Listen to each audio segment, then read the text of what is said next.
டயத்துக்கு எந்திரிக்கிறா இப்போ 7 மணிக்கு ஸ்ட்ரைட்டாக இருந்திருப்பாரு ஈவினிங்ல. எங்கள் நாய் குறைக்கும்ல, அங்கே நாய் மாதிரி குறைச்சு எந்திரிக்க மாட்டாங்க. இவ்வளோ நாளும் போராடுனேன், மாற மாட்டானான்னு சொல்லி வச்சு செஞ்சீங்க ஒருத்தரும். உங்களால தான் கற்றுக்கிட்டேன் நான். அடிச்சுன்னு திருந்தாத பிள்ளை ஆப்பு வச்சுன்னு திருந்தலாம் அப்படின்னு ஒரு கேப்டன்ஷிப்பை கொடுத்து ஒரு பில்லையும் மாட்டி விட்டா இருப்பாரு.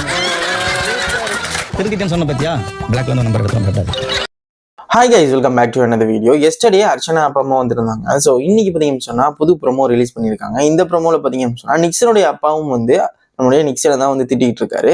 எஸ்டர்டே அர்ச்சனா அப்பா அம்மா வந்து நிக்சன்கிட்ட நிறைய விஷயங்கள் சொல்லியிருந்தாங்க. இந்த மாதிரி பண்ணதெல்லாம் தப்பா வந்து வெளியே தெரிஞ்சுது, இந்த மாதிரி கள்ளிப்பால் கொடுத்து கொல்ல சொன்னதெல்லாம் வந்து ரொம்ப தவறா இருந்துச்சு அப்படின்ற மாதிரி நிறைய விஷயங்கள் சொல்லியிருப்பாங்க. அது எல்லாமே அவர் திருந்தணும் அப்படின்ற ஒரு எண்ணத்துல தான் வந்து சொல்லியிருப்பாங்களே ஒழிய எந்த ஒரு கெட்ட எண்ணத்துலையும் அவங்க சொல்லவே இல்லை. பட் இருந்தாலும் ஒரு சிலர் பார்த்தீங்க அப்படின்னு சொன்னா வெளியே ரொம்பவே வந்து என்னங்க இப்படிலாம் சொல்லிக்கிட்டு இருக்காங்க அப்படின்னு சொல்லி கமெண்ட் பண்ணிட்டு இருக்கிற இந்த சமயத்துல நிக்சனுடைய அப்பாவே இன்னைக்கு வந்து களமிறங்கியிருக்காரு. அவர் வேற லெவலில் வச்சு செஞ்சுட்டு இருக்காரு அப்படின்னு தான் சொல்லணும் நிக்சனை பார்த்தீங்க அப்படின்னு சொன்னா. ஏன்னா வந்து இவன் எலும்பு எந்திரிக்கவே மாட்டான், நைட்டு 7 மணிக்கு தான் எந்திரிப்பான், அந்த அளவுக்கு மோசம், இவன் நாய் குறைச்சா கூட நாய் மாதிரி கத்தினா கூட எந்திரிக்க மாட்டான் அப்படின்னு சொல்லி பட்டு கேவலமா நிக்சனை பத்தி பேசிக்கிட்டு இருக்காரு. இதுக்கு தங்களுடைய நிக்சனுடைய சப்போர்ட்டர்ஸ் என்ன சொல்ல போறாங்க இந்த ப்ரோமோவை பார்த்துட்டு அப்படின்னு சொல்லி நான் ரொம்ப அவலா காத்துக்கிட்டு இருக்கேன். கீழே மறக்காம கமெண்ட் பண்ணிடுங்க. இந்த வீடியோ பிடிச்சிதான் மறக்காம லைக் பண்ணிடுங்க. இன்னொரு சூப்பரான வீடியோ மறுபடியும் சந்திக்கலாம். தேங்க்யூ ஃபார் வாட்சிங் அண்ட் குட் பை.